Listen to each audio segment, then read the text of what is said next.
History of Switzerland. Heaps of lakes, amazing mountains, and mesmerizing landscapes. Switzerland is too much to be defined in few words. Introduction.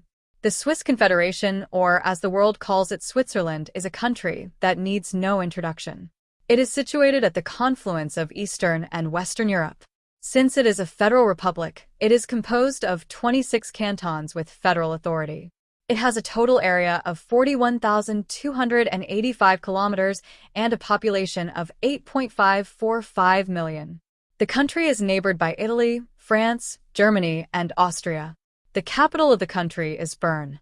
The country is home to a number of famous international and global establishments, including the second largest office of UN, FIFA headquarters, Bank of International Settlements, main building. It is the birthplace of the Red Cross, which is the world's oldest humanitarian organization.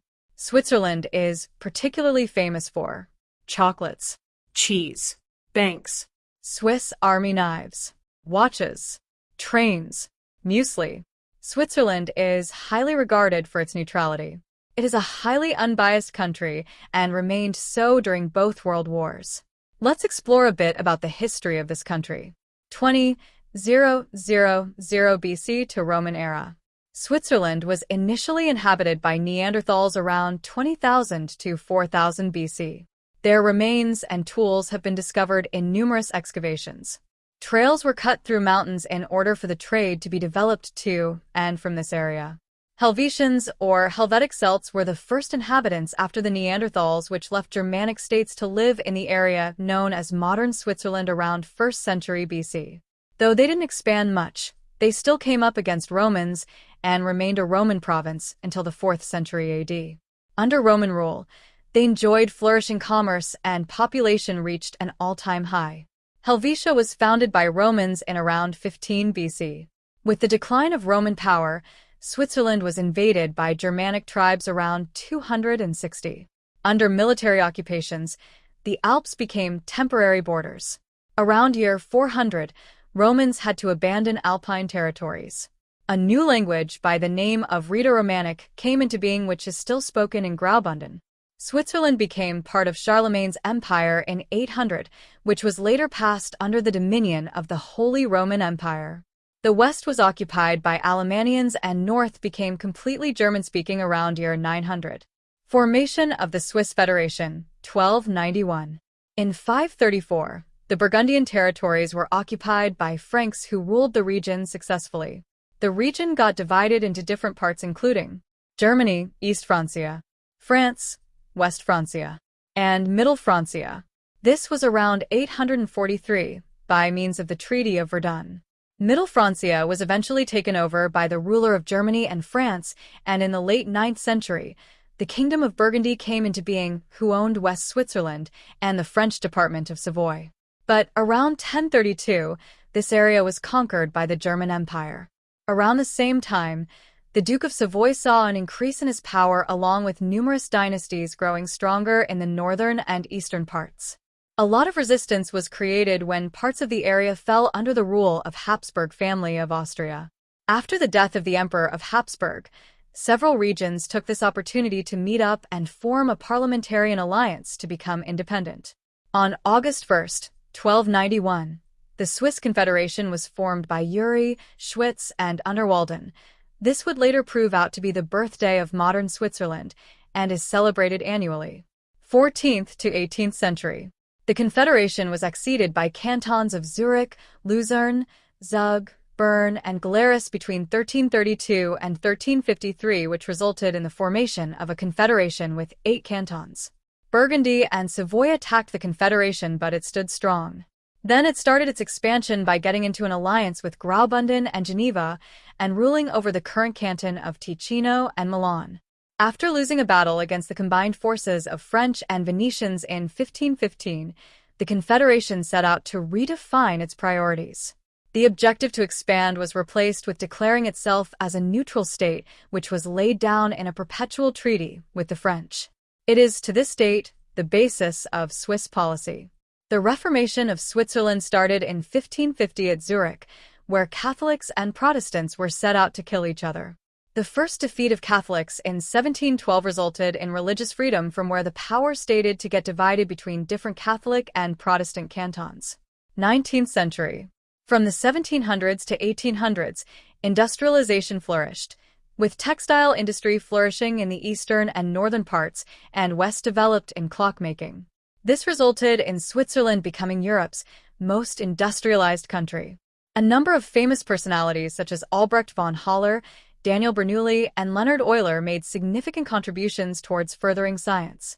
The neutrality of Switzerland was shattered by Napoleon on January 12, 1798, when the French army invaded Swiss Jura in the west.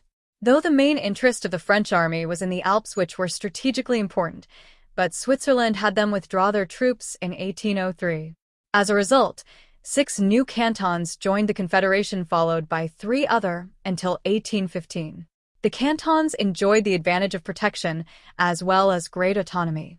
But lack of clarity in the treaty, with a vast difference in language and religion of different cantons, resulted in a severe economic crisis in 1845.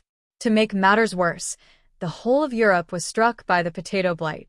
By 1847, another war broke out, which resulted in the victory of Protestant General Dufour. Switzerland was transformed from a loose confederation into a unitary federal state in the Constitution of 1848, which guaranteed freedom of religion as well as a domicile. This makes it the second oldest federal democracy in the world. With a new constitution setting in place, barriers against international trade were lifted. By 1869, the power was gained by Democrats. 19th to 20th century. Though the construction of international railroads allowed the neighboring countries to import cheaper grain than what was offered by Switzerland, the farmers shifted their focus on making dairy products, chocolate, cheese, and condensed milk for export, hence compensated for their loss. The development of mechanical and chemical industry complemented clock/watch and textile industry, and international railroads allowed for quicker delivery across Europe. From 1865 to 1885, the railroads were double in amount, with the opening of Gotthard Tunnel in 1880 marking a significant milestone. First and Second World War. Throughout both wars, Switzerland was able to maintain its neutrality. Though it had to showcase its military power to display it could defend itself. During First World War, this resulted in an increase in food prices and focus shifting towards the development of the service industry. During Second World War, Switzerland was still able to maintain its neutrality despite Nazis claiming a country with such diversity was against their racist ideologies. Late 20th century. Switzerland continuously progressive choices for improving the living conditions of its citizens and protecting the environment.